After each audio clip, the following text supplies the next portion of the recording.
ustedes bienvenidos a este espacio de reflexión. Esta noche abordaremos el tema Facultad de Medicina libre de humo de tabaco. Damos la bienvenida a nuestros seguidores vía online en YouTube a través del link La UNSA contra el cáncer y a los televidentes en televisión universitaria para transmitir en diferido.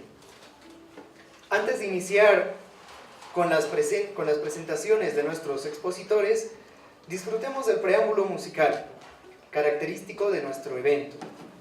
En esta ocasión, damos una cordial bienvenida a la Orquesta de Cuerda de la División de Cultura y Artes de la Universidad Mayor de San Andrés. Recibámoslos con un fuerte aplauso.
terminar con dos temas, uno de William Ernesto Centellas, uno de nuestros guías en la música boliviana, un tema que se llama Ven a mí, y terminaremos con una versión, una parte de la versión que ustedes escucharán el viernes de Matilde Casasola, que es un bailecito al contraste. Muchas gracias por la invitación, muchas gracias.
Muchas gracias.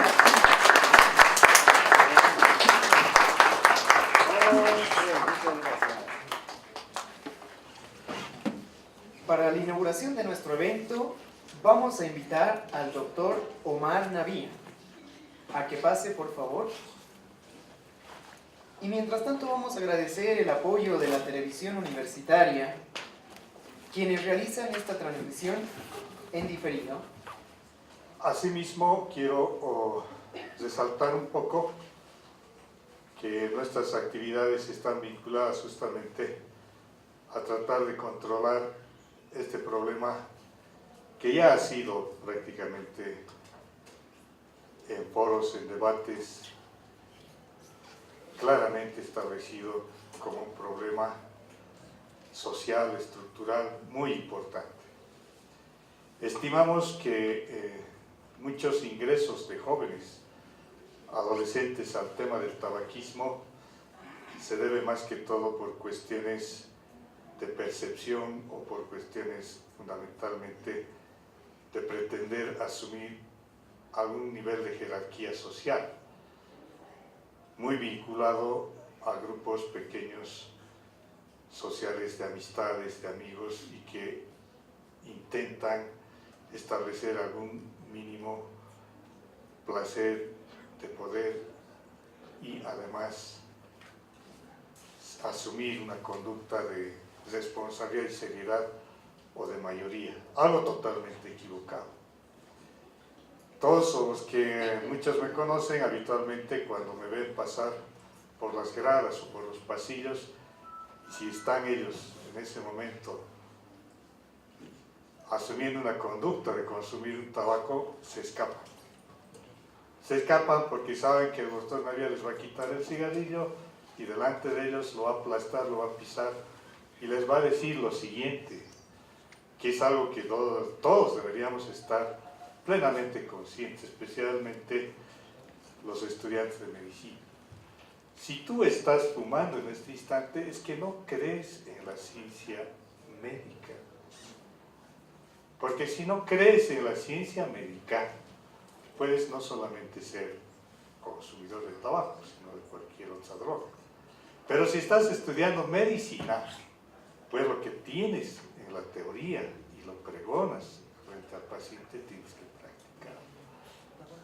Entonces, con ese mi discurso prácticamente espanto a muchos de ellos que los conozco muy bien.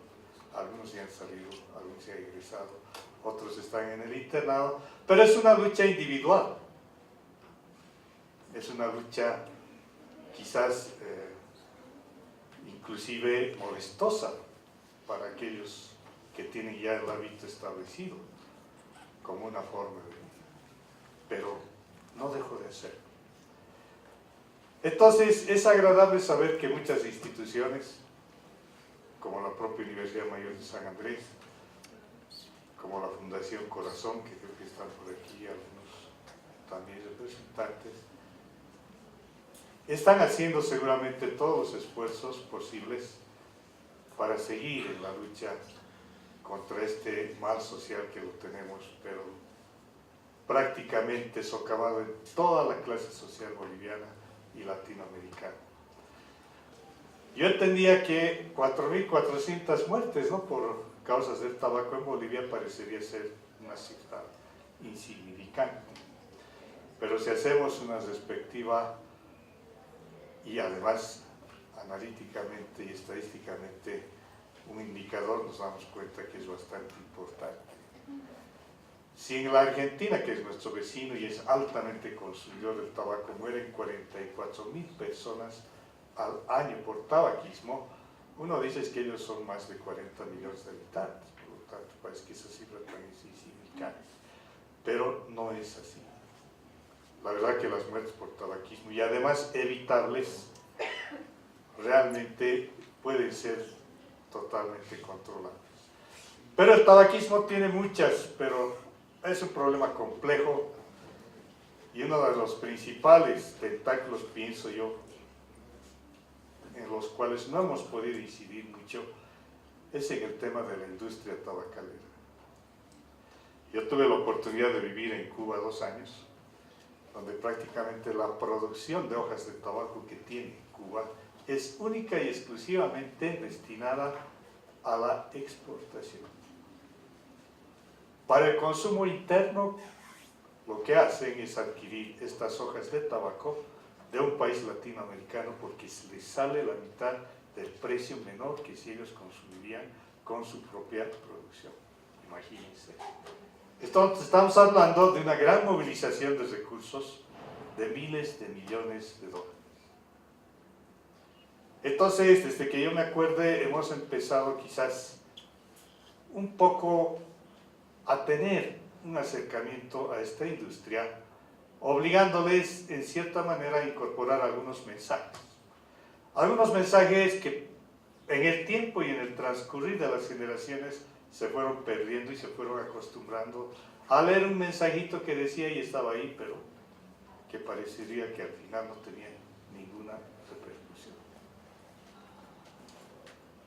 Entonces, parece que se centraliza nuestro accionar, o debería ser al menos así, justamente en establecer y definir cuáles son las alternativas para evitar que aún persistan grandes industrias que fabrican el tabaco.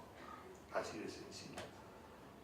Porque después lo que nosotros tenemos que hacer al final es simplemente coadyuvar a las actitudes que tienen muchos de nosotros desde diferentes instancias a los temas de prevención del tabaquismo, y probablemente nosotros también estemos involucrados en todo lo que es el tema de la educación sanitaria. Hemos hecho muchas investigaciones. A nivel de la epidemiología del tabaquismo se tiene muy bien establecidos muchos indicadores. 1 o 2 les dije al inicio, y probablemente nosotros seguimos inmersos en esos indicadores. Analizamos si aumentan o disminuyen, o si al año crecen o crecen, o si las muertes causadas por tabaquismo aumentan o se mantienen. Pero estamos ahí haciendo ese trabajo en el sector médico. No todo es parte del problema el sector médico, por supuesto que no. Ya había tocado el tema económico, el tema ahora de salud, el tema político, que a mi juicio es bastante importante. El tema político no deja de tener un alcance a veces infinitesimal y peor todavía inalcanzable, porque en el orden de la clase política la prioridad que ellos tienen no abarca justamente a considerar este problema como prioritario. Y de pronto te das cuenta que esa clase política anda perdida en otras actitudes, en otras tareas que hacen que estos problemas de salud prácticamente sean considerados como la quinta rueda de los problemas sociales que existen en nuestro país. Costa Rica no tiene una sola normativa que tenga que ver con el consumo o la prevención del tabaquismo, pero hacen las cosas, las realizan, las practican. En Bolivia tenemos normativa, tenemos ley, inclusive últimamente hubo un acto de concientización para que un determinado grupo de parlamentarios actuales, vigentes, tomara algo de conciencia sobre lo que es este problema, y se intentó con ellos mediante charlas, mediante difusión, inclusive de eslogans que tienden a ver las consecuencias del tabaquismo, para que ellos pudieran tener en cuenta que la elaboración de la ley marco contra el tabaquismo y su prevención pudiera ser algo prioritario. Imagínense, eso es arrastrar, mendigar el proceso a que alguien que está ahí pues tome finalmente una decisión. Ya pasó buen tiempo de esa actitud, de esa tarea que se hizo, creo que son 2 meses o algo así, y no hay ninguna respuesta. Entonces el tema político es bastante fuerte, fundamental además, y da pena decirlo, a veces uno está inmerso en esa serie de procesos que observa día a día en los actores políticos y ninguno de ellos toma en cuenta todos estos problemas que tenemos, especialmente en la salud de nuestra población y para el caso de nuestros adolescentes. He tocado hace rato un tema que es bastante importante: hacer, realizar, ejecutar.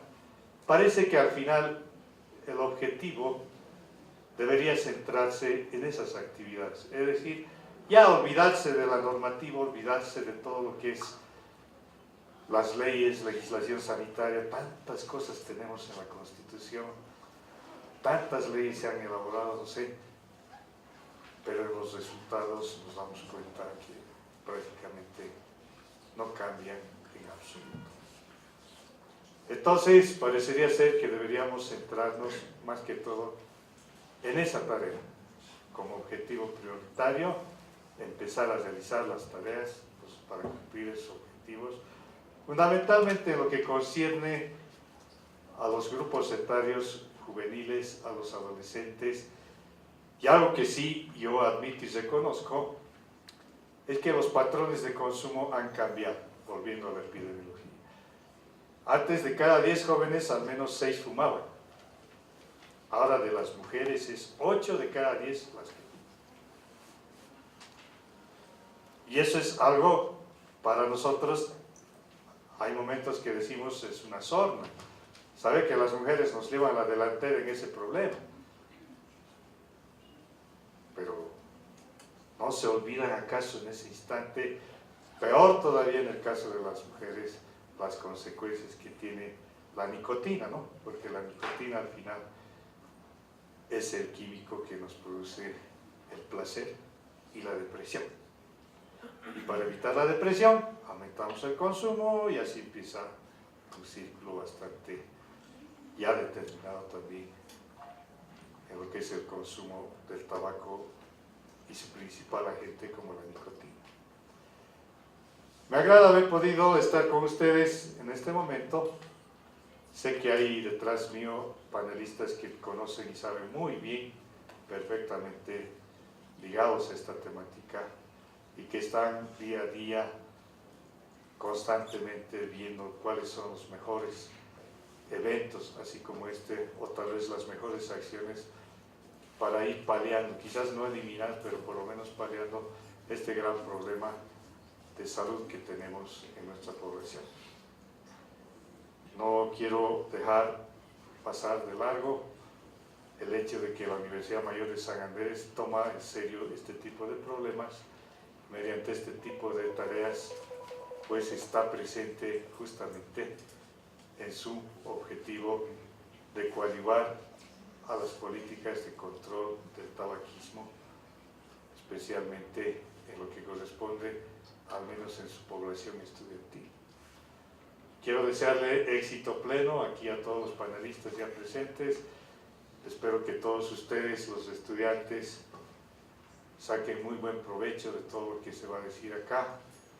Y por supuesto, un saludo muy cordial a todos y cada uno de ustedes, desde las autoridades de esta facultad, para que este evento sea plenamente de éxito, de concientización y fundamentalmente de definir, ojalá, unas tareas para poder seguir adelante en esta lucha contra el tabaquismo.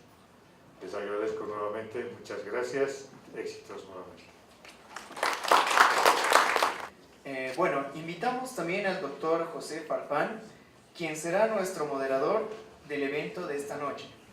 Saludamos a nuestros seguidores a través de la vía online por YouTube, que nos siguen con el link La UNSA contra el cáncer.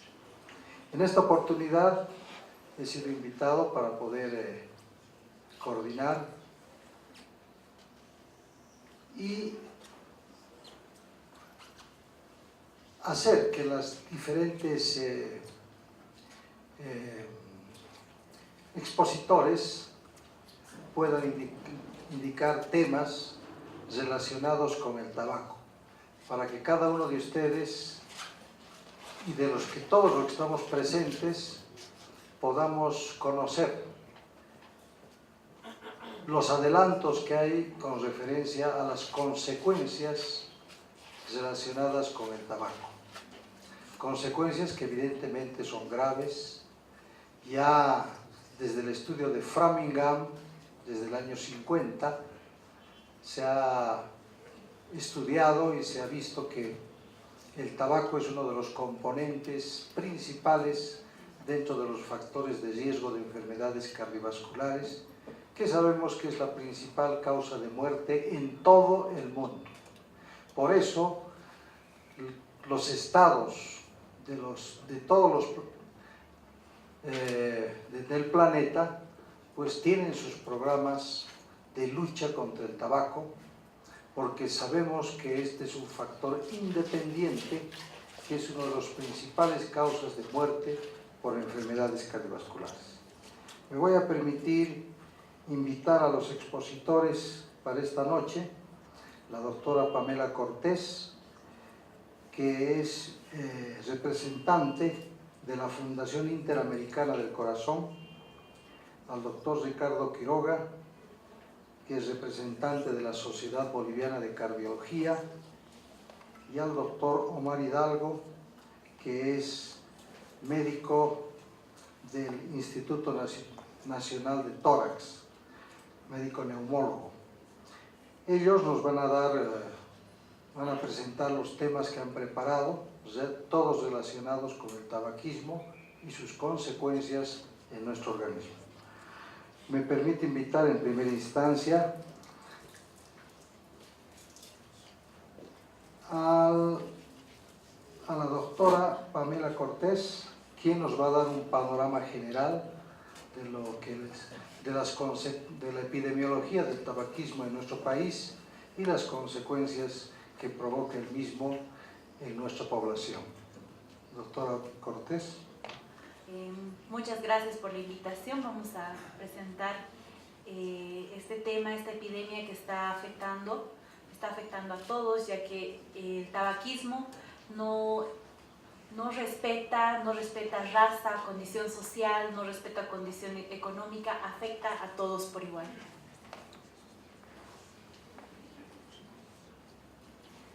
El tabaquismo es la adicción crónica a la nicotina del tabaco que provoca una dependencia física, psicológica e incluso social.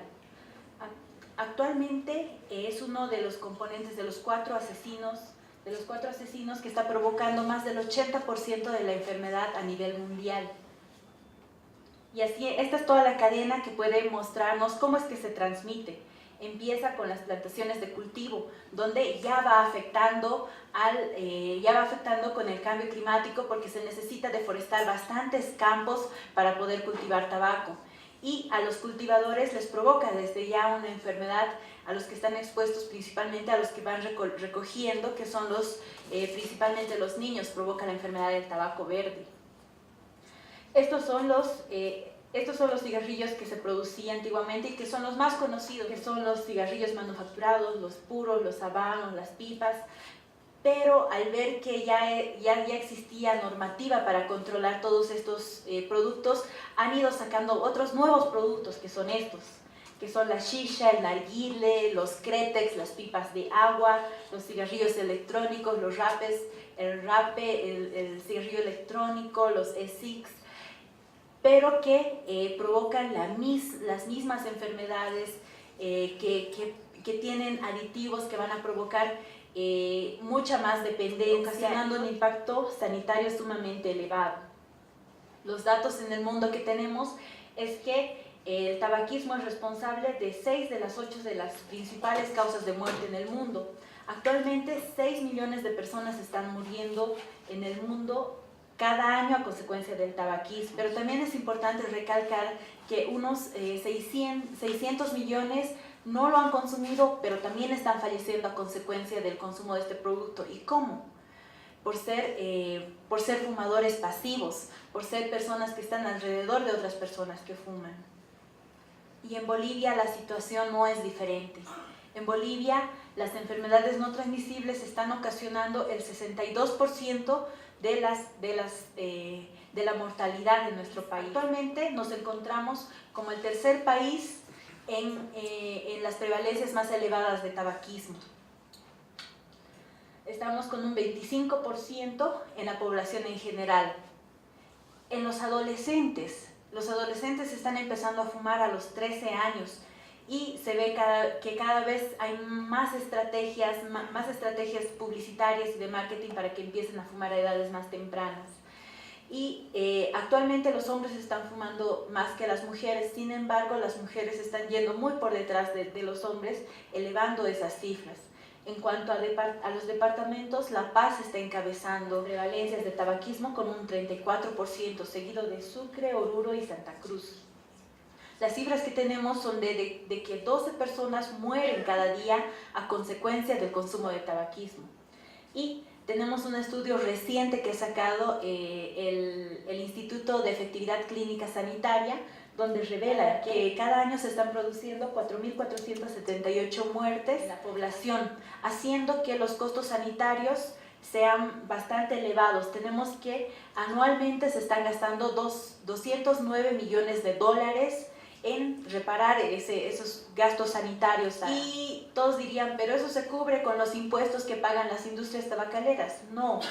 Tenemos el dato de que la industria tabacalera está pagando 20.000 millones cada año de los impuestos que les corresponde. ¿Y cuánto es el gasto? 209 millones, que no llega a cubrir ni siquiera la cuarta parte de lo que está gastando el Estado en tratar a las personas que están enfermando de tabaquismo. Y estas instituciones que están enfermando son instituciones extranjeras, son empresas que vienen solamente a dejar enfermedad y muerte a nuestro país. Estos son los datos del 2010 que ha sacado la Organización Mundial de la Salud, donde ha realizado un estudio en la Facultad de Medicina de la UNSA en estudiantes de tercer año, donde revela que alguna vez en su vida han fumado. Tenemos una prevalencia total del 83%, y fumadores actuales de tabaco era del 41% en varones, 21.5% en mujeres. Son prevalencias que están muy por encima de lo que la población en general fuma. Y este es un estudio reciente que ha sacado en 2015, donde la prevalencia de hábito de fumar en el personal de salud es del 26%. Este es un estudio que se ha realizado en la ciudad de La Paz, donde está similar a lo que la población en general está fumando. ¿Y quién nos está diciendo esto?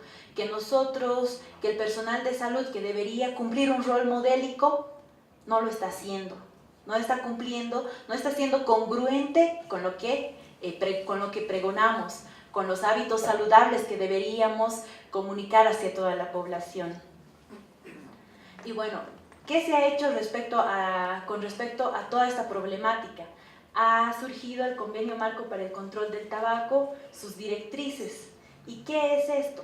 Son unas estrategias para poder controlar la epidemia del tabaquismo, donde dice que se debe vigilar el consumo de tabaco, se debe realizar estudios para ver cuánto está fumando la población.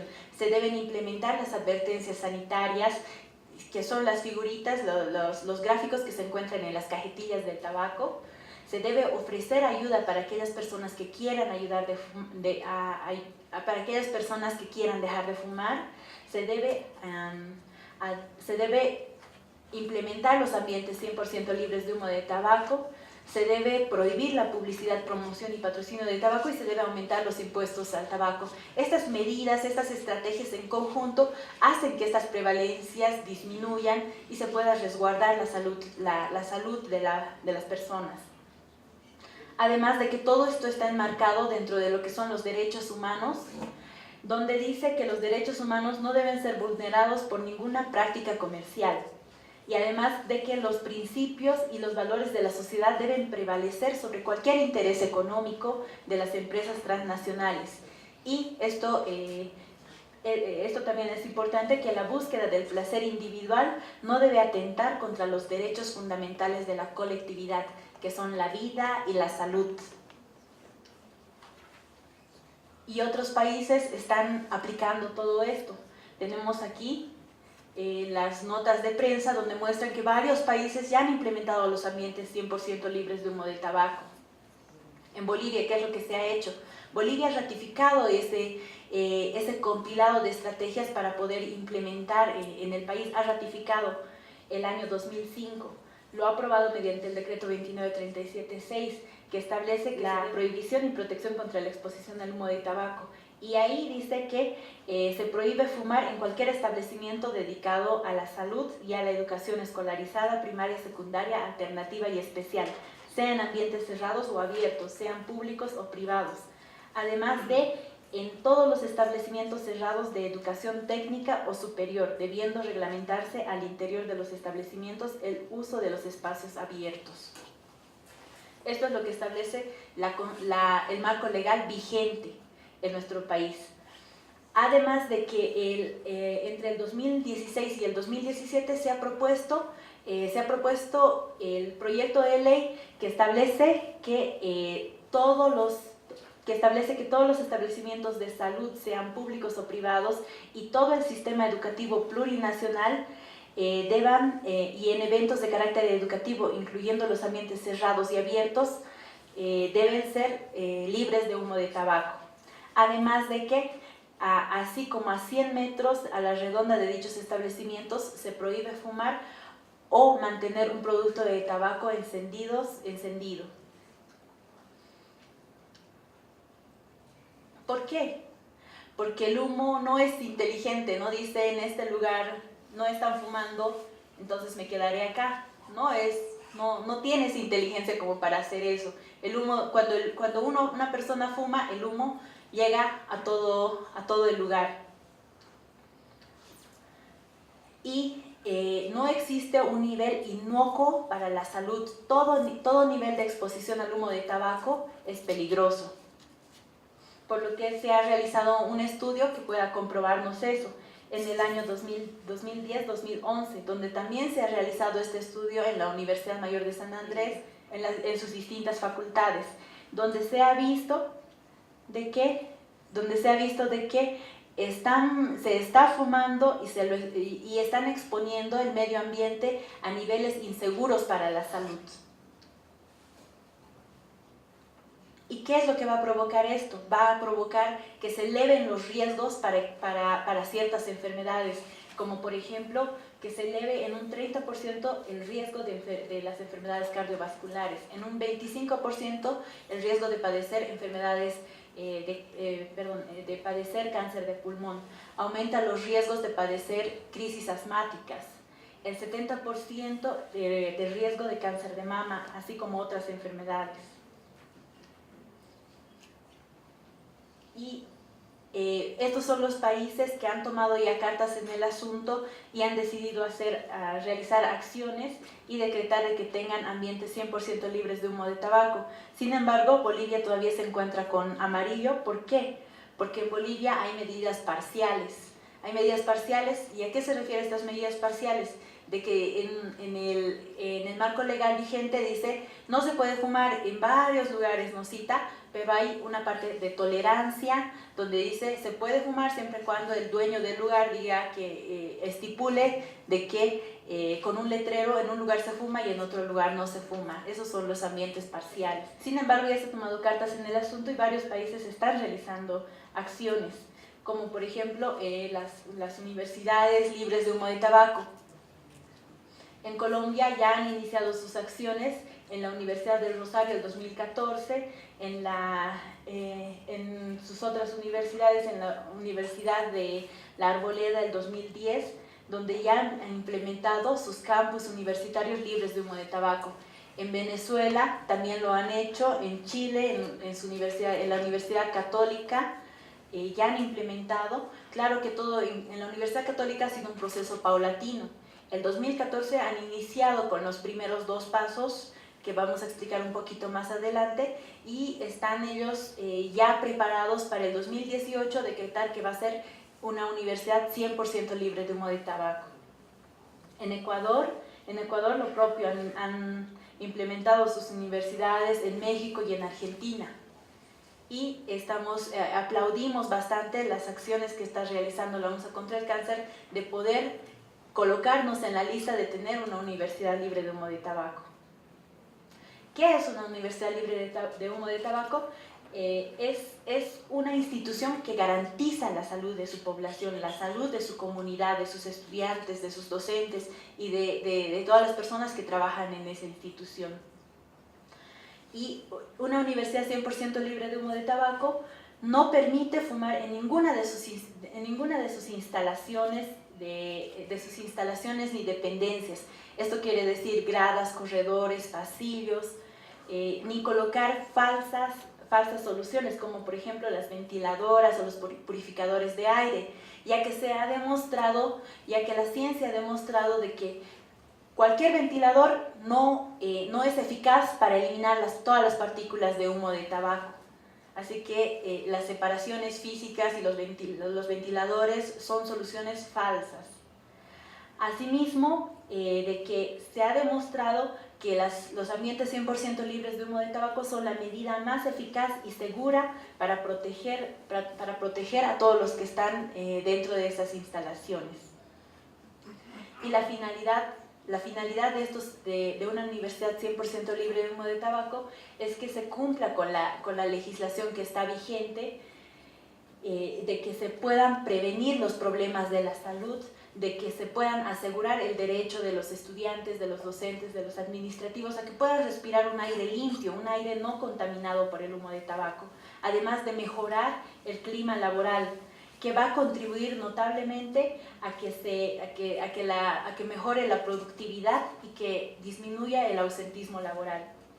Asimismo, de que se va a ofrecer se ofrece apoyo terapéutico eficaz a los administrativos, a los estudiantes que quieran dejar de fumar.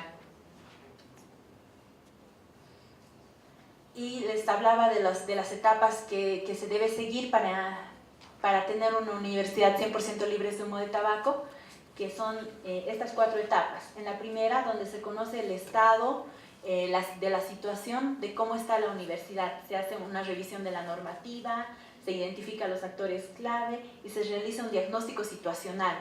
Creo que esta etapa ya la han avanzado con el LUC.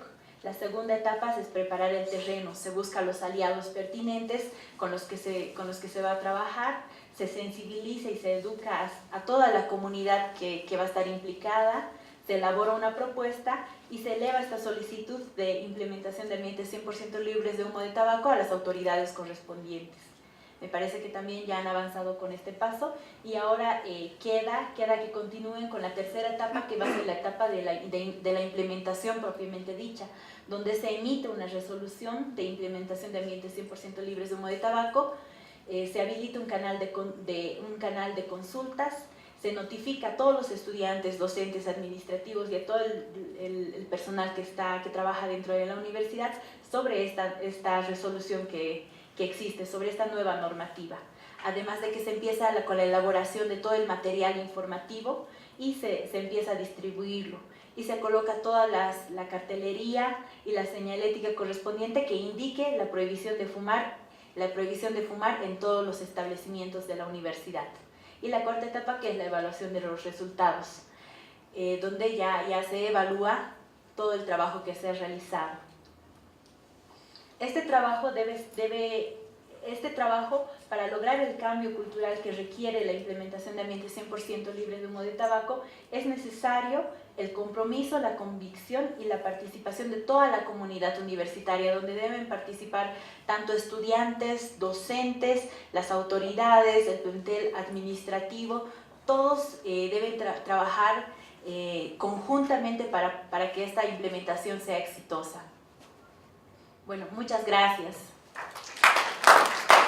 Invitamos al doctor Ricardo Quiroga, que es miembro de la Sociedad Paceña de Cardiología, para que nos hable sobre el tema de tabaquismo y enfermedades cardiovasculares.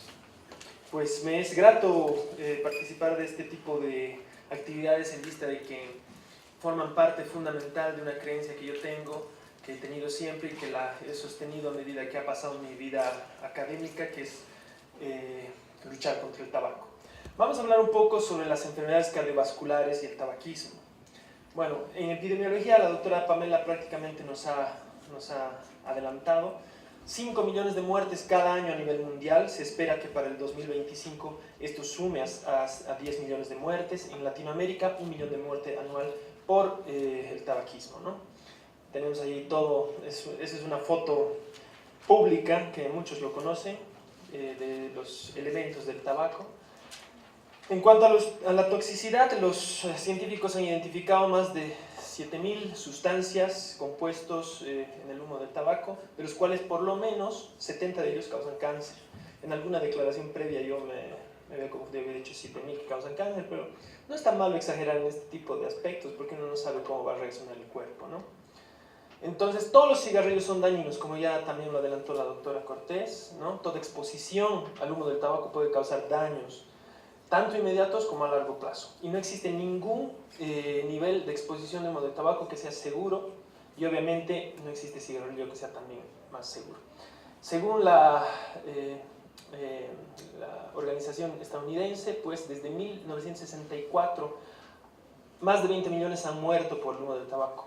Y de estos, 2.5 millones no fumaban. Entonces el humo de tabaco daña por donde puede. Los químicos son modificados en el cuerpo humano por el hígado, ¿no es cierto?, por el sistema de detoxificación mediados por citocromo P, que prácticamente va a ser como metabolizamos todos los medicamentos, ¿no?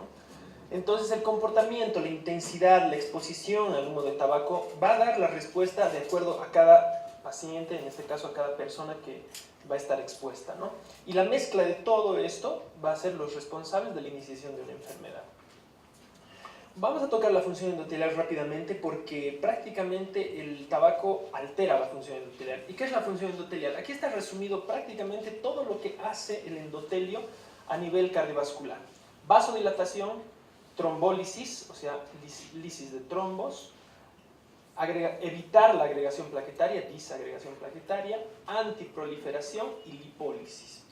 En un paciente normal, esta función endotelial tiene estas características mediadas por óxido nítrico, la prostaciclina, la bradicinina, péptido natriurético, a nivel de la trombólisis por la activador del plasminógeno tisular, proteína C, los factores de von Willebrand, todo, ¿no? Entonces, cuando existe una disfunción endotelial, cuando el endotelio está enfermo, prácticamente todo se altera. Hay vasoconstricción, hay trombosis, hay adhesión de moléculas, hay estimulación de los factores de crecimiento y obviamente inflamación.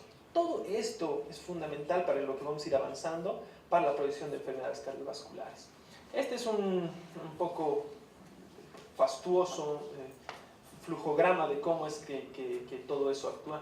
El humo del tabaco, tanto activo como pasivo, al final, aquí abajo, lo que les decía, disfunción vasomotora, hay aumento de los procesos trombóticos, disminución de la fibrinólisis, hay aumento de los leucocitos y la activación plaquetaria, aumento de la peroxidación de lípidos, adhesión e inflamación molecular y proliferación celular por todo lo que hemos mencionado, que prácticamente se resume con disfunción endotelial y esto va a dar progresión a enfermedad cardiovascular. Disfunción endotelial y tabaquismo.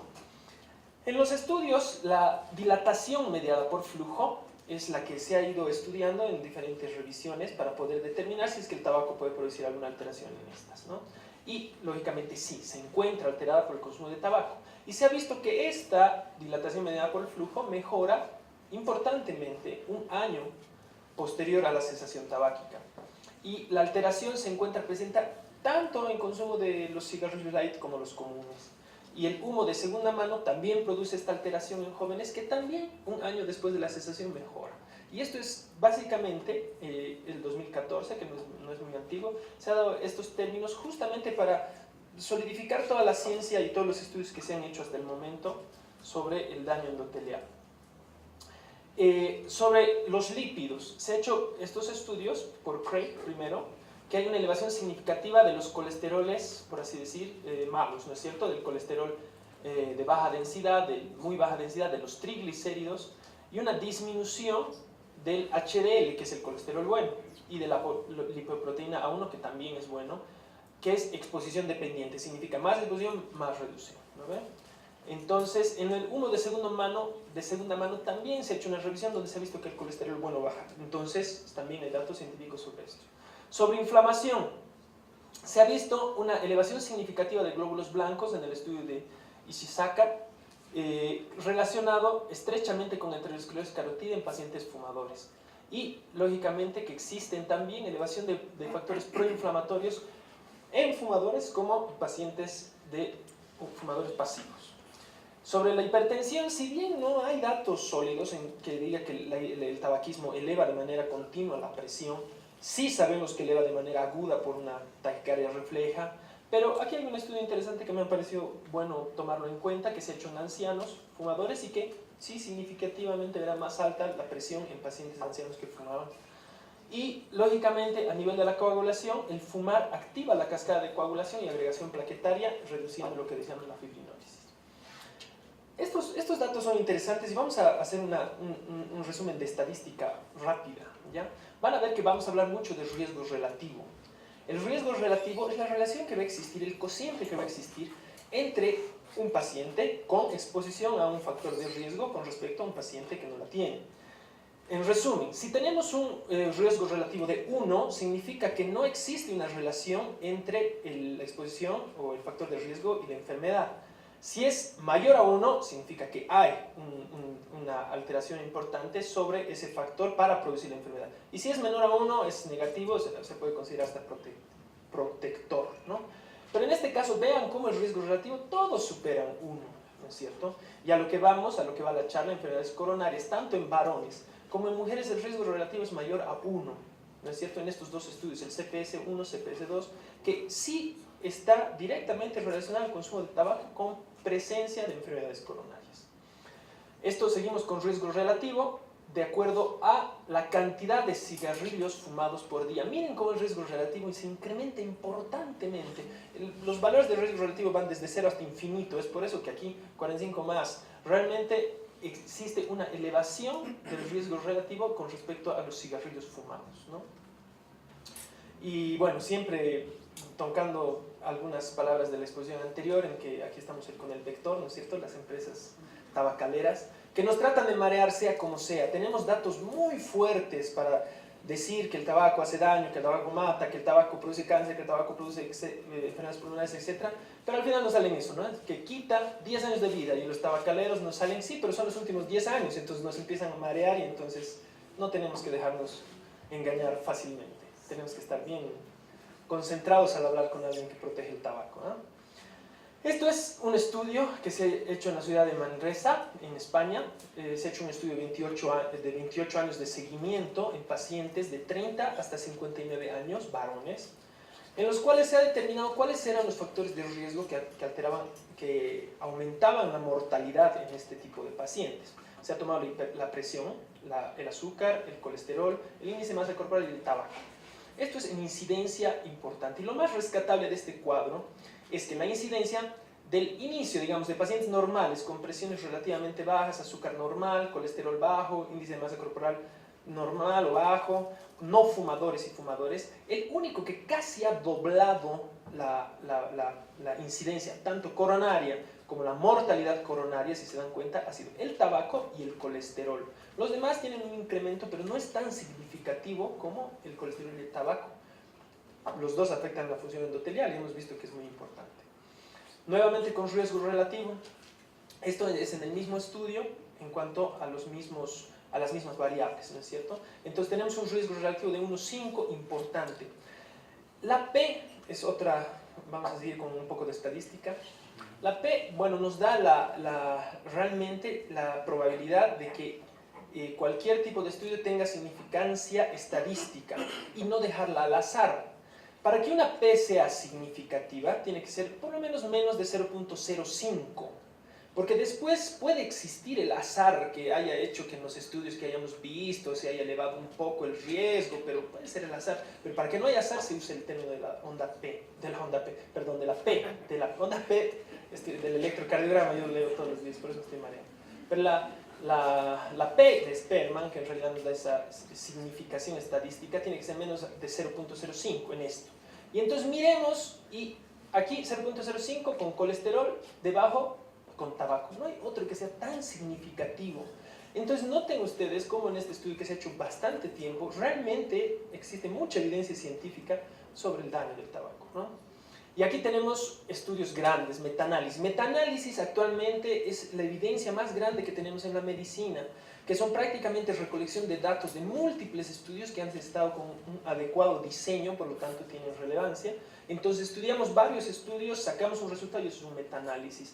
Y en estos metaanálisis de todos estos autores hemos tenido un riesgo relativo bastante importante, excepto en este, que ha sido un estudio de corte, que ha sido un estudio que se ha hecho durante 6 años, pero ha tenido la observación en que en estos pacientes no se ha tomado en cuenta de los pacientes fumadores que iniciaron en el estudio cuántos han dejado de fumar, o sea, ha sido un estudio un poco sesgado, ¿no? Es que ha sido un estudio de corte, no ha sido un metaanálisis como los demás, que siempre han tenido significancias relativas sobre daño a nivel cardiovascular y muerte.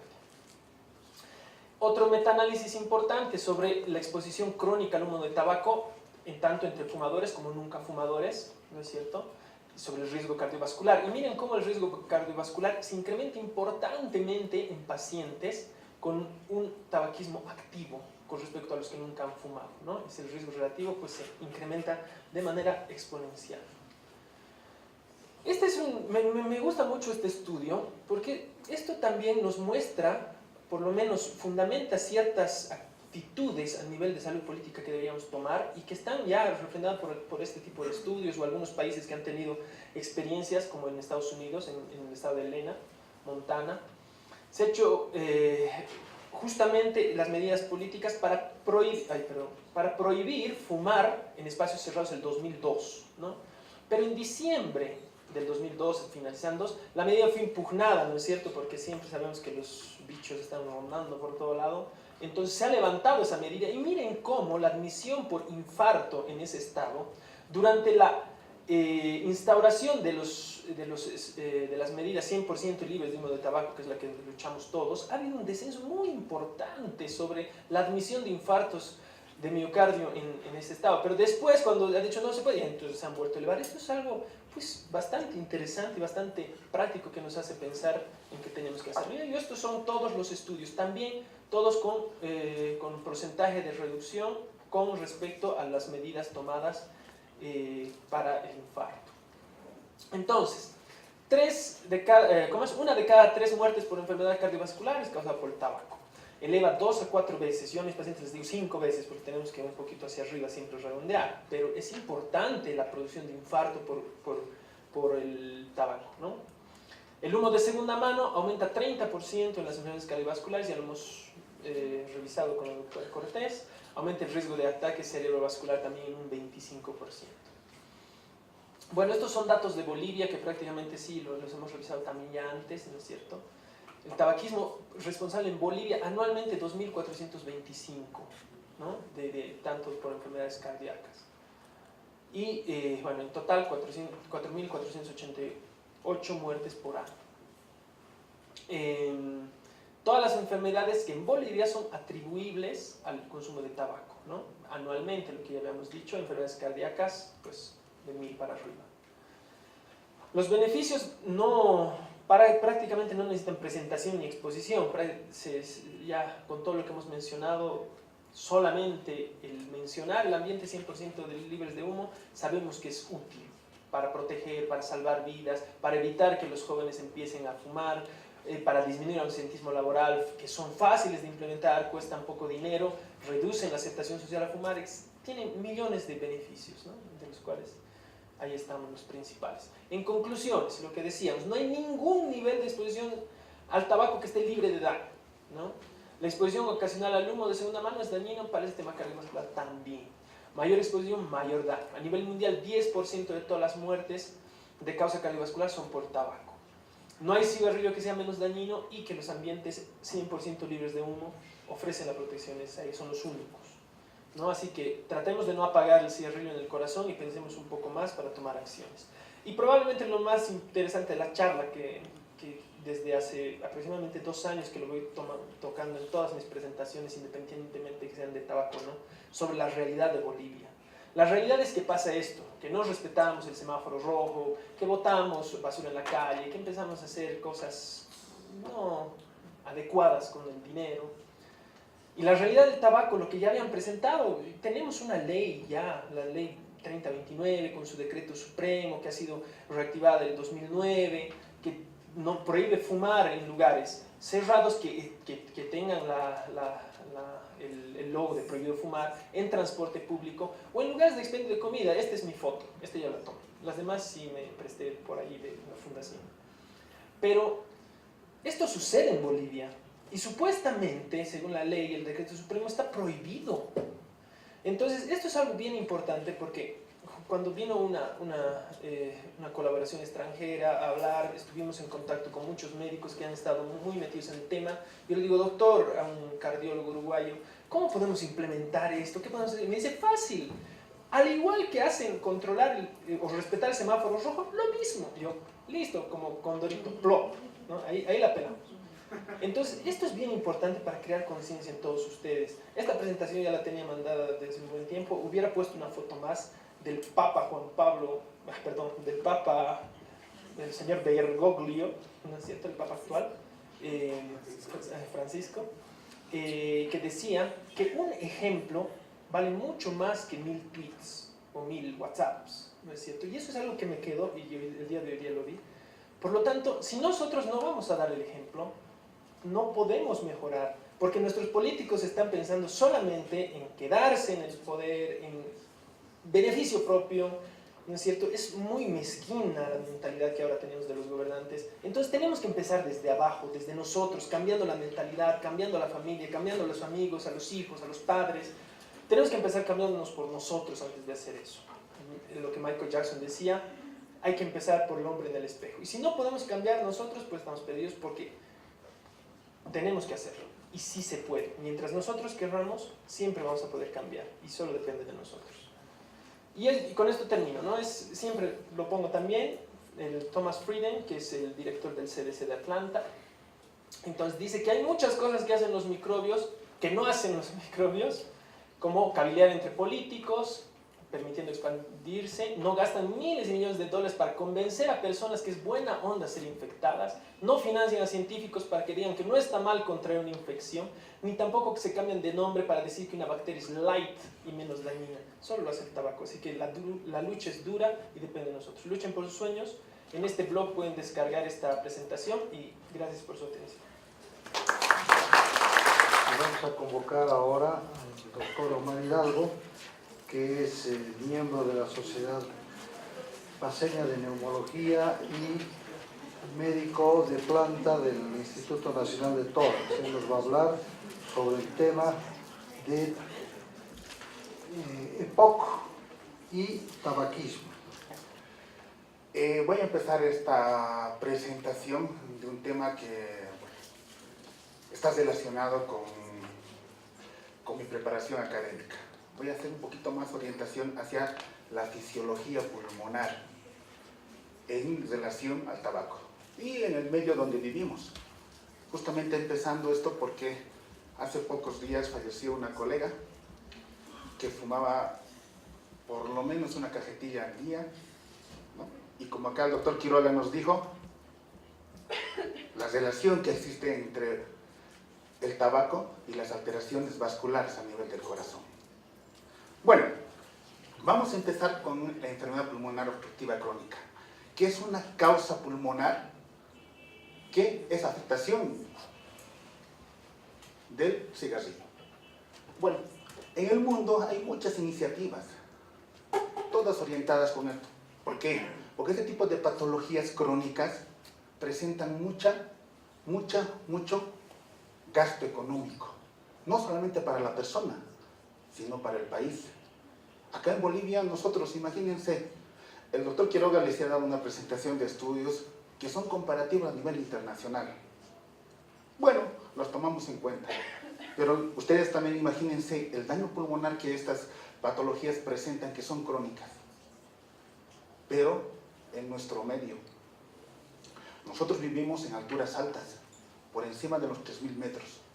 ¿Seremos iguales a los que viven a nivel del mar fisiológicamente? Es una pregunta grande, ¿no? Y haremos investigación justamente para saber cuál es la afectación pulmonar, porque yo como neumólogo voy a hablar más sobre la función pulmonar. Entonces, Acá tenemos las iniciativas que nos sirven como protocolos para el manejo de estas patologías.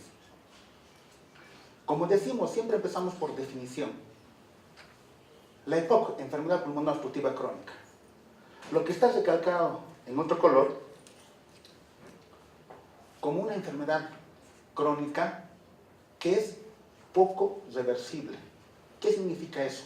A medida que esta enfermedad va progresando, la resolución o el tratamiento es peor.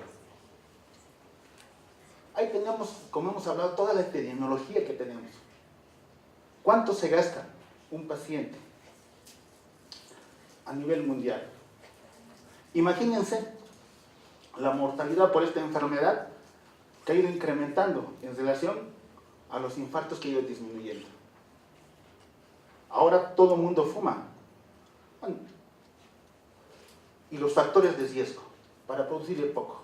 El principal, el tabaquismo. EPOC puede ser producido por diferentes otros factores de riesgo. Imagínense, si nosotros solamente tomamos el tabaquismo y la afectación de esta patología frente con este otro tipo de factores acentúa esta patología. El 30% de la población fuma. Yo con seguridad veo que acá, yo siempre digo, no, un neumólogo nunca fuma. Pero eso lo coloco en signo de interrogación. ¿Por qué? Porque nuestros profesores, mis profesores, bueno, algunos los conocen, fumaban terriblemente. Función pulmonar y tabaquismo. La EPOC, el diagnóstico de la EPOC se hace por función pulmonar, espirometría, una prueba de la mecánica ventilatoria que nos ayuda a determinar la capacidad vital. Nosotros acá, el PEF1, el volumen expiratorio forzado del primer segundo, nos determina, nos clasifica al paciente, si es leve, normal, leve, o grave, o muy grave. Y acá abajo tengo la edad. Mire, cuando un paciente, nosotros a partir de los 30 años, empezaré por eso, perdemos 30 mililitros de la capacidad vital por año. Un paciente o una persona que nunca ha estado expuesta a polución ambiental o atópico, o que no es atópico, a partir de los 30 años ese pulmón empieza a envejecer. Imagínense que tenga un factor, una patología crónica, ¿cuánto perderá por año? Por eso, nosotros sabemos que Usain Bolt ya está entre los 29 años. Nunca más va a romper un récord mundial. ¿Por qué? Porque ese pulmón ya está envejeciendo. Los jugadores de fútbol a los 35 años, el doctor Quiroga, el anterior, corría todo el partido. Ahora no sé cómo le está yendo. Imagínense, todo el mundo envejecemos. Imagínense acá que este es el volumen expiratorio forzado. Edad, 30 años, ya vas reduciendo. Un paciente que empieza a fumar, si deja de fumar a los 25 años, su volumen expiratorio forzado del primer segundo va a ir disminuyendo. Por eso es bueno que a etapas tempranas dejar de fumar mejora la capacidad vital. Pero si uno empieza a fumar más, no va a llegar a una determinada edad. Si nosotros acá vemos el BEF1, que a partir de 35% indicamos que es muy grave, estos pacientes, cuando ya tienen 25, van a ser oxígeno dependientes, oxigenoterapia dependientes. Entonces, es bueno dejar de fumar a tempranas edades. Y ahí vienen todos los trastornos cardiovasculares, hematológicos, que van a ir afectando la función pulmonar. Y ahí, añadido, la compensación que ustedes tienen por vivir en altura, la van a ir perdiendo. Como decimos, el tabaco es la principal causa. El 80-90% de los pacientes con EPOC, su muerte, solamente del 15 al 20% enferman de EPOC. ¿Qué significa todo esto? De 100, 20 van a ser. Bueno, muchos de ustedes han de escuchar, mi compañero fuma, pero nunca ha tenido EPOC. el simple hecho de fumar 3 a 5 cigarrillos por día durante 3 años, ya existe una modificación de la pequeña vía aérea. La pequeña vía aérea, ustedes saben, ¿no?, la división dicotómica que tiene el pulmón. La parte más distal se va remodelando y eso no lo vamos a recuperar. No solamente la EPOC es lo que el humo del cigarro produce EPOC, sino también la combustión, la exposición a biomasa, que nuestra gente, que nuestros abuelitos que siguen utilizando biomasa para hacer combustión. Estos son, en relación a la exposición del humo, los países que tienen estudios. Nosotros acá no tenemos todavía estudios. No tenemos un centro de laboratorio de función pulmonar que esté bien equipado. Pero defendemos el lugar donde vivimos, ¿no? Ahí tenemos un esquema de un pulmón normal y uno con EPOC.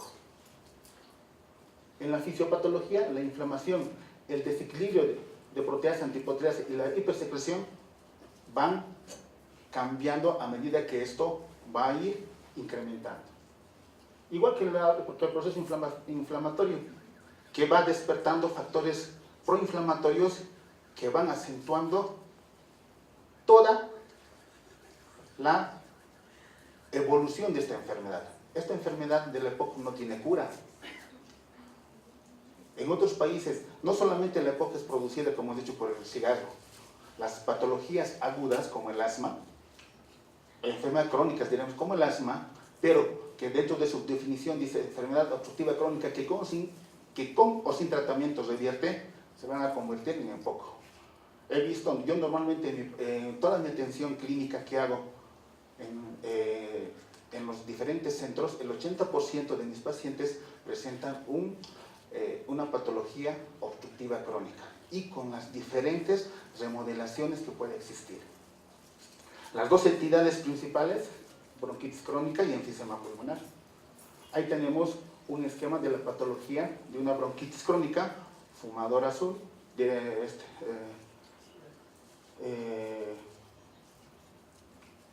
el bronquitis crónico y el enfisema pulmonar.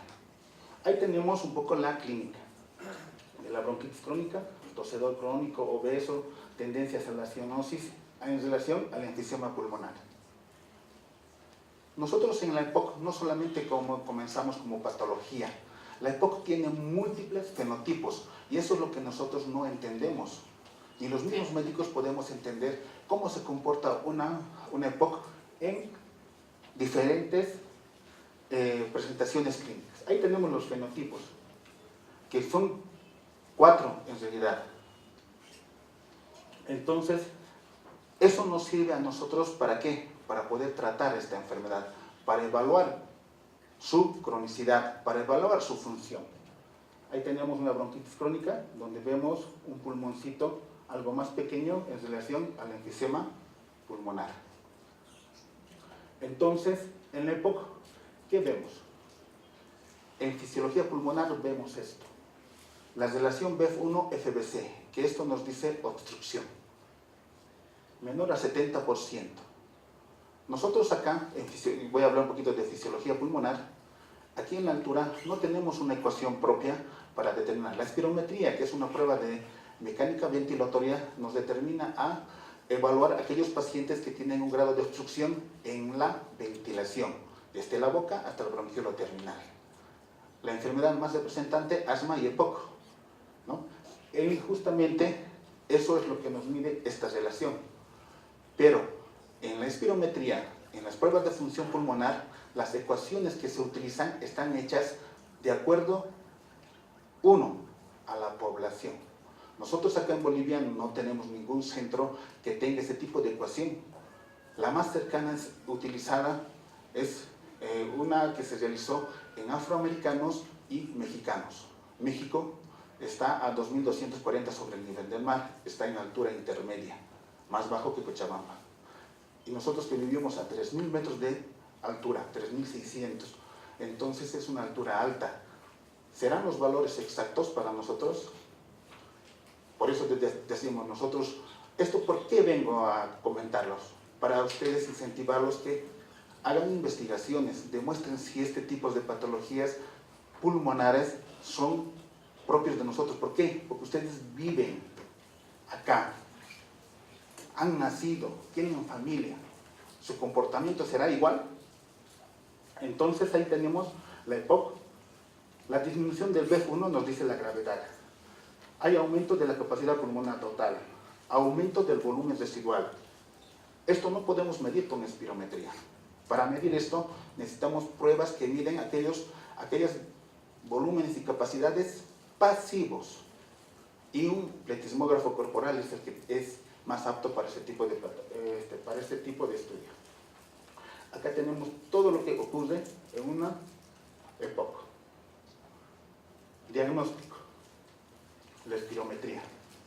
Es una prueba de mecánica ventilatoria que nos ayuda a medir la capacidad vital. Como lo hacemos, hay dos formas, forzada y lenta. Y ahí está parámetros normales de la función pulmonar y la EPOC, donde el volumen residual incrementa su valor. Ahí están los otros volúmenes operativos en ejercicio, la ventilación. Tenemos múltiples estudios que nos ayudan a determinar el pronóstico en este tipo de patologías. Este es un estudio sencillo, la camita de 6 minutos, que no lo utilizamos. Que esto a mí nos puede decir hasta pronóstico de un paciente, si puede hacer un grado de hiperreactividad, hasta pronóstico, evolución de este tipo de pacientes. Tenemos otras mediciones que nos dan igual pronóstico, como el BODE, que nos da todo eso, ¿no? Índice de masa corporal, obstrucción, nos mide la disnea y tolerancia al ejercicio.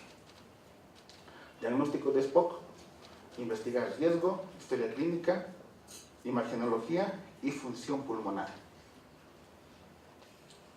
EPOC. Nosotros, no todo lo que silba es asma, ¿no? Entonces es lo mismo. Podemos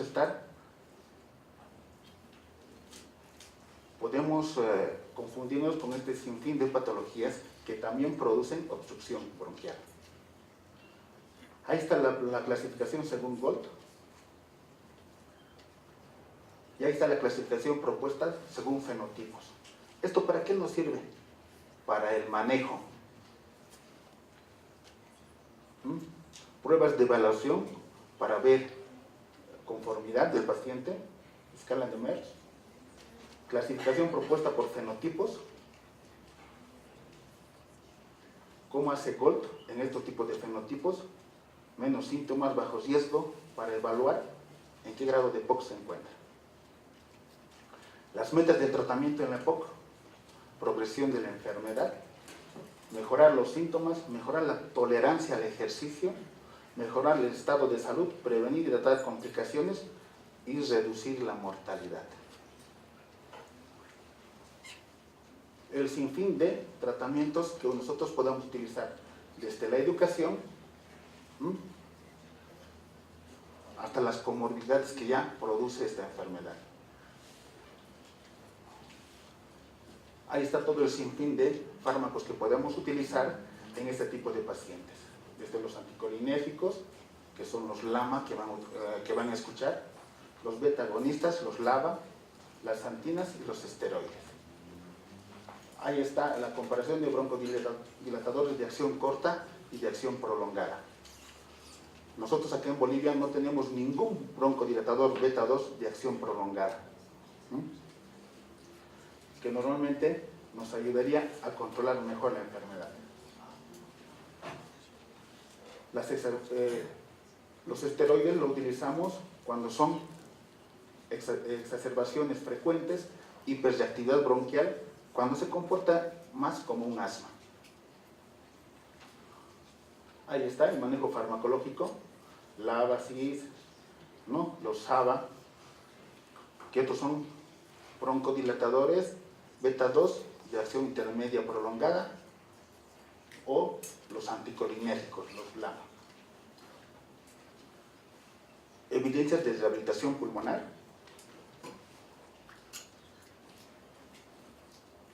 intervención en programas de rehabilitación. Nosotros aquí en Bolivia no hacemos esta intervención en rehabilitación, porque no existe ningún centro que nos ayude a mejorar a este tipo de pacientes.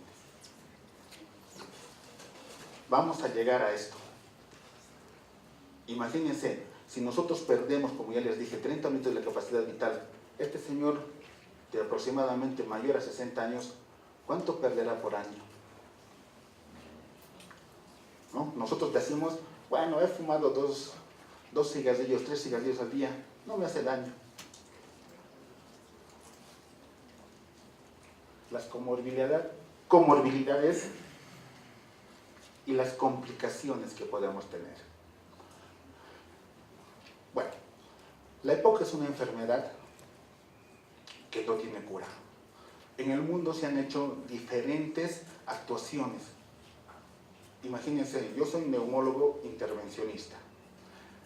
En Estados Unidos, para mejorar la ventilación, se realiza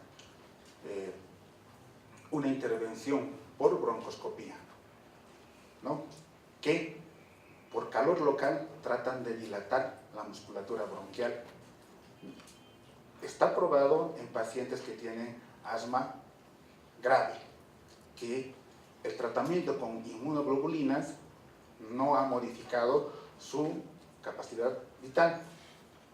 Las inmunoglobulinas que se utiliza actualmente es como el omalizumab, que es una antihemoglobina, es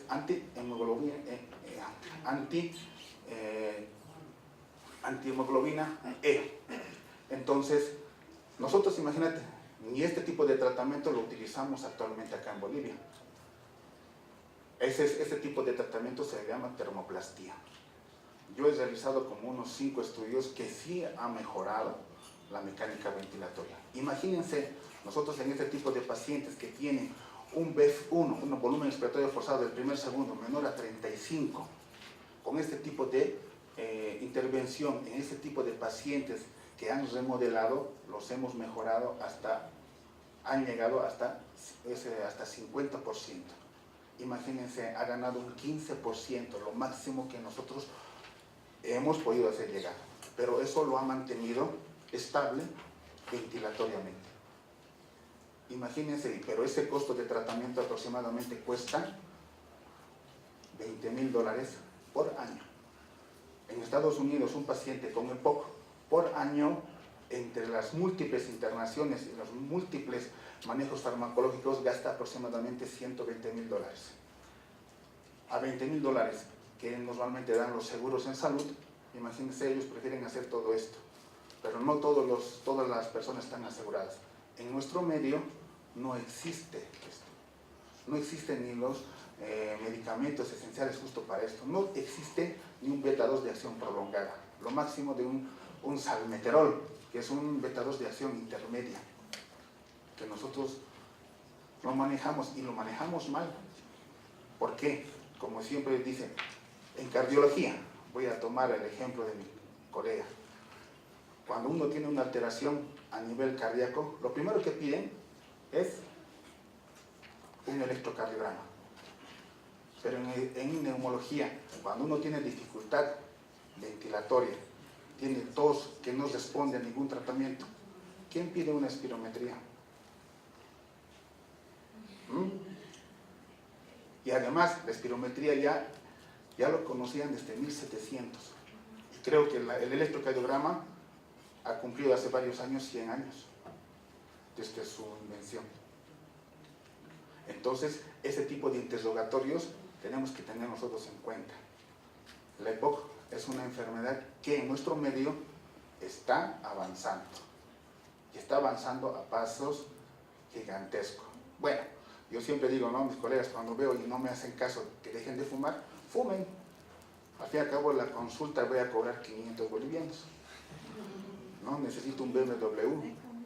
Pero eso no es el propósito. El propósito es determinar, ayudarlos a que mejoren esa ventilación. La ventilación, imagínense, es muy feo, terriblemente feo, morir en hipoxemia. Gracias. Entonces, en esta oportunidad voy a dar inicio a una pequeña ronda de preguntas. En el último paso dice, puedes acudir a un centro de salud para que te den ayuda para dejar de fumar. Quisiera saber en qué consiste esta ayuda terapéutica. Entre el año 2015, 2016 y 2017 se ha ido capacitando al personal de salud de primer nivel de los servicios departamentales de salud de La Paz y de Santa Cruz para que ellos puedan aprender el ABC para ayudar a dejar de fumar. El ABCDE. ¿Qué es el ABCDE? El A, el averiguar si es que la persona fuma o no fuma y lo tenga bien registrado en la historia clínica. B, el dar el consejo breve, que se tiene que tomar 3 minutos para poder dar tips de cómo la persona puede iniciar o cómo puede dejar de fumar.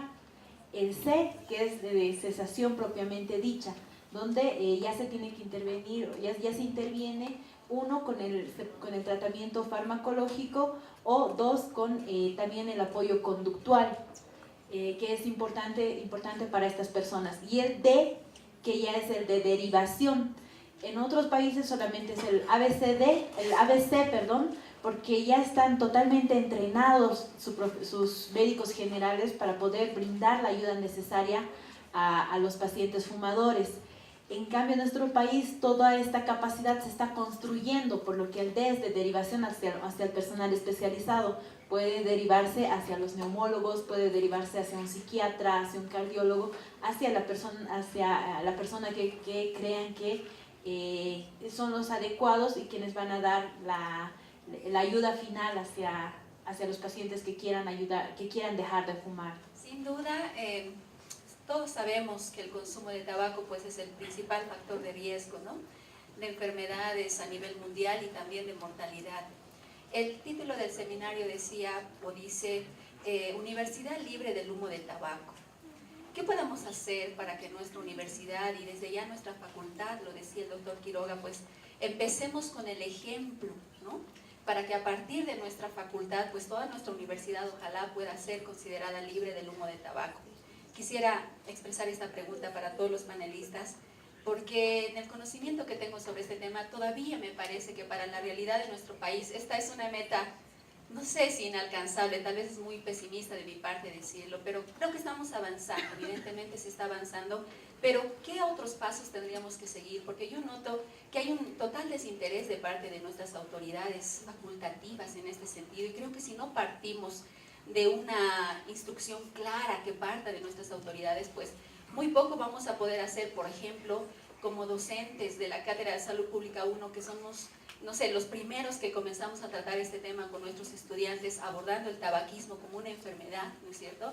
Y que claro, a los estudiantes los introducen este tema, pero que lamentablemente en los siguientes cursos se deja de lado y los estudiantes orientados en la parte clínica solamente se concentran en la atención clínica de las enfermedades que son causadas por el consumo de tabaco y dejan de verlo como un factor de riesgo al que hay que atacar y que por tanto prevenir, ¿no?, implementar acciones de prevención. Entonces, ¿qué podríamos hacer? Eso es lo que le planteo a todos los panelistas, por favor. En el manual de Universidades Libres de Humo de Tabaco, como estaba en mi presentación, hay esos 4 pasos, donde el tercero, que es en la parte de la implementación, está lo que sugiere muy bien la doctora Daza, que es de tener una resolución en el que puedan respaldarse todos para empezar ya a trabajar en ya implementar una universidad 100% libre de humo de tabaco. Ya después es la parte de la señalética, de hacer la concientización, de difundir esta nueva normativa hacia todo el personal que se encuentra dentro de la universidad. Yo, con respecto al comentario último que hice, que me parece fundamental que nosotros nos pongamos a analizar, y pues lastimosamente la sociedad actual boliviana, paseña, por lo menos donde residimos, donde yo puedo ver, nosotros vemos lo que sucede, el ejemplo muchas veces nos lleva al otro lado. Y yo pongo el ejemplo del semáforo rojo, ¿no? Yo me paro con mi auto con el semáforo rojo, pasa un taxista, dice, mira, no hay nadie, qué burro, cómo se queda con rojo, y otro le sigue, otro le sigue, otro le sigue. Lastimosamente somos una sociedad que estamos gateando probablemente antes caminábamos, ahora estamos gateando. Y todo porque existe desde la familia, desde la educación, estamos yendo mal. Así que muy duramente pienso que el objetivo a lo que tendríamos que lograr es tener realmente autoridades comprometidas que hagan cumplir, porque no se necesita más, tenemos que estar sancionados, somos como niños que estamos empezando a nacer y nos tienen que enseñar, lastimosamente, en una parte, si bien lo más óptimo sería que cada uno haga por su lado y mantengamos las medidas y normas de buena convivencia, está difícil. Así que necesitamos lastimosamente unas autoridades que realmente se pongan la camiseta, se pongan duros, empiecen a sacar medidas que castiguen las malas conductas, que se penalice, que se satanice, que haga algo, porque lastimosamente solamente nosotros, yo también lo veo muy lejano de lograr un objetivo real. Entonces, si no cambiamos la mentalidad de nuestras cabezas, pues muy poco vamos a hacer, mi entender simple y objetivo, ¿no? Bueno, como el doctor Quiroga lo decía, las normas están hechas, hay una ley, la cosa solamente es cumplirla, y eso viene de nosotros. Imagínense, no solamente es en tabaco, en múltiples enfermedades la van haciendo. ¿Por qué? Un ejemplo, en tuberculosis, el programa de control de la tuberculosis, imagínense, para que haga un manejo, un DOTS, un tratamiento directamente observado. En una de sus políticas decía, el paciente que cumple y va a tomar su medicamento, cada vez que venga a su centro de salud, se lo va a dar $1. Pero nuestra cultura, ¿qué hace? Por conseguir $1, algunos se infectaban de tuberculosis. Imagínense, por ganar $1 diario. Eso lo mismo pasa en tabaco. Imagínense, yo siempre les digo, es como en la tuberculosis igual, voy a dar un ejemplo. Si yo quiero morir con tuberculosis, puedo morir. Pero el que está a mi lado, imagínense, en algunos estudios, los fumadores pasivos son aquellas personas que más afectación tienen que los activos. Y por eso decimos, solamente es cumplir la ley. Ya está establecido. ¿No ven? Entonces, eso parte de nosotros. Una casa de formación en la universidad debería dar el ejemplo a todo esto. Y, bueno, colocar algunos, ¿cómo les puedo decir? Algunos castigos a la persona que infringe. Acá en la Facultad de Medicina es un ambiente cerrado. Y las personas que están caminando, que están circulando, pueden modificar o hacerles entender. No golpearlos, pero hacerlos entender con otros métodos. No golpearlos muy fuerte, como dice el doctor, pero golpearlos, no. Para hacerles entender, hay formas.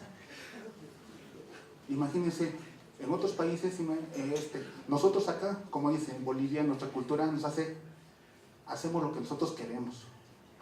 Ahí va el cambio. No solamente es en salud, es en todas partes y con las actividades que uno hace. En tránsito no se cumplen las reglas, ni el chofer ni el peatón. Entonces, el dejar de fumar, como decir, va a haber las normas, o van a ampliar las normas, reducirlas, pero es una lucha de poder. Y el factor económico va a estar siempre presente. Y el vector, como se ha dado en las presentaciones, siempre va a estar presente. Y nosotros tenemos que luchar. ¿Por qué? Porque es nuestra vida. Sabemos que el tabaco tiene una serie de consecuencias graves sobre varios sistemas de nuestro organismo, sobre todo sobre el sistema cardiovascular, que es la primera causa de muerte en el mundo y también en nuestro país. Entonces, ¿qué hacer? Aquí viene el problema. ¿Qué hacer para poder combatirlo? Evidentemente lo primero que deseamos es reducir el número de fumadores en nuestro país. ¿Cómo lo vamos a reducir? Se han utilizado normas, hay leyes, pero con poco efecto, porque los resultados son mínimos. Entonces, ¿seguiremos con las mismas normas? Es la primera pregunta. Segunda, el ejemplo, ya lo han mencionado. Ese sería un fuerte método para poder reducir el número de fumadores. Y nosotros, como estamos trabajando acá en la Facultad de Medicina, empecemos con eso, con el ejemplo. La norma existe, entonces tiene que salir una norma interna donde el Honorable Consejo Facultativo emita una resolución donde se prohíba la presencia de ambientes donde se fuma. O sea, tienen que haber, toda la Facultad de Medicina debería tener ambientes libres de fumadores. Sacar una resolución directamente y posteriormente, con todos los miembros de la comisión del Honorable Consejo, se verá qué mecanismos de reglamentación va a haber para esa normativa. Y que ese ejemplo que se va a efectivizar, implementar en la Facultad de Medicina, se extienda a las otras universidades donde existen facultades de medicina. Seamos pues la punta de lanza de ejemplo para que haya ambientes sin fumadores, no solo en esta universidad, sino en todas las universidades del país.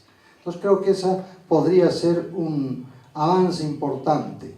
El otro punto es trabajar sobre la educación. Hay que cambiar un poco la currícula educativa.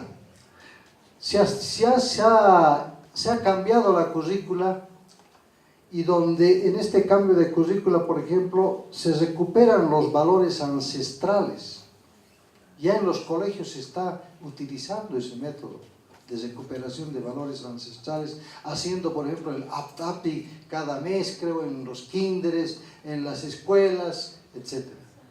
¿Por qué no introducir ese mismo mecanismo de cambio de currícula, modificación de la currícula educativa, para que los alumnos desde el kindergarten sepan qué es el tabaco, cuáles son las consecuencias del tabaco, y así progresivamente ir avanzando a nivel de las escuelas, a nivel de los colegios y a nivel de las universidades, y finalmente a nivel del público en general, utilizando los métodos que actualmente existen en nuestro medio, como ser la radio, la televisión, el internet, etcétera, etcétera.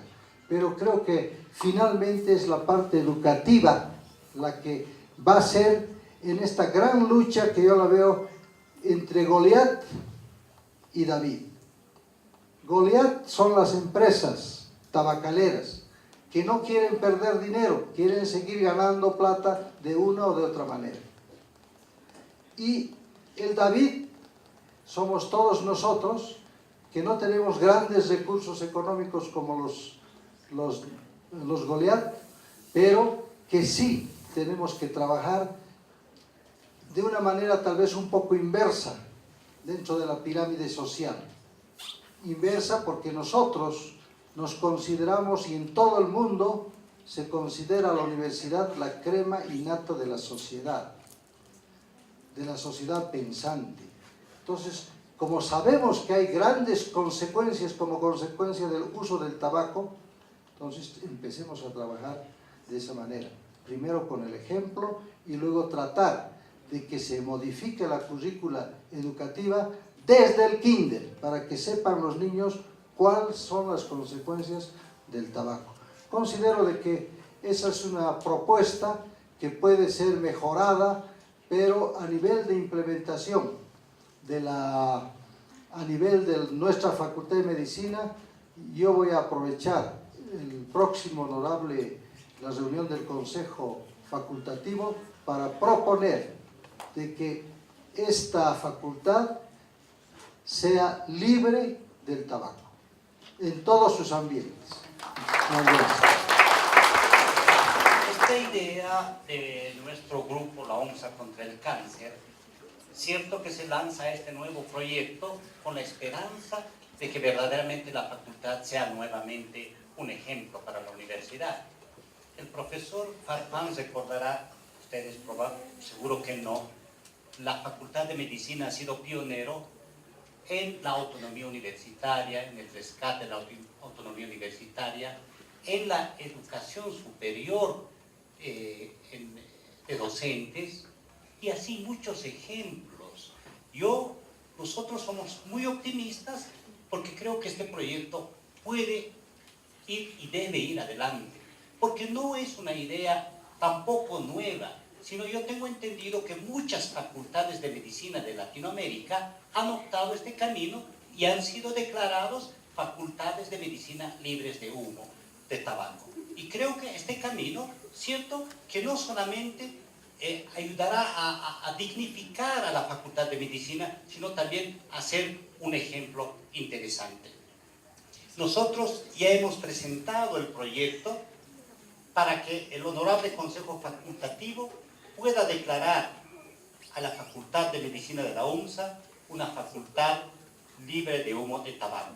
Yo creo que esto irá por las vías normales y será aprobada, y luego la implementación irá poco a poco. Yo recuerdo que hace muchos años nosotros pensábamos que era una locura a olvidar una mala costumbre que tenía Facultad de Medicina, que preparaba unas fiestas inolvidables, profesor. Recuerda que todo esto era un salón de baile, todo esto que estamos era un salón de baile, y los estudiantes de Facultad de Medicina todos los viernes bailando aquí. Es cierto que para nosotros en ese entonces era normal. Fue tan duro y tan difícil, y esto se llevó años como que desapareció. Segundo, yo recuerdo la bebida alcohólica, profesor, no sé si usted recuerda que en las fiestas los profesores y los estudiantes eran campeones, que eran increíbles. Y yo recuerdo que hace 3, 4, 5 años se hizo un decreto y yo no veo más cervezas dentro de la Facultad de Medicina. Y probablemente algo así tendrá que ocurrir con el cigarro, poco a poco. Yo no creo que una resolución del Honorable Consejo Universitario elimine de la noche a la mañana el tabaco, pero creo que la conciencia de los jóvenes, un manejo mediático, digamos, por Facebook, puede ayudarnos al que está fumando, sacar una foto, estar en Facebook, hacerle viral, a nuestros profesores, qué ejemplo, etc. Yo creo que todo este movimiento tendrá que implementarse, y yo creo que los jóvenes, y es nuestro deber, estamos en la Facultad de Medicina, y yo estoy muy optimista de esto. Yo siempre digo, si yo no creyera en los jóvenes, profesor, no haríamos estos eventos. Yo estoy convencido de que esta gente, de que estos muchachos van a ser mejores que nosotros. Y por eso lo hacemos. Si no, yo estuviera haciendo mis cosas en mi laboratorio. ¿Entiendes? Yo estoy muy convencido de que esta gente joven puede hacer mucho más que nosotros. Entonces, yo creo que necesita un trabajo, digamos, en conjunto, docentes, administrativos, y sabemos, porque nosotros mientras hacíamos proyectos íbamos contando quién fuma, son unos 10 docentes, unos 15 administrativos, y serán una centena de estudiantes, pero es posible. Yo estoy sumamente optimista, yo creo que esto es posible llevarlo adelante.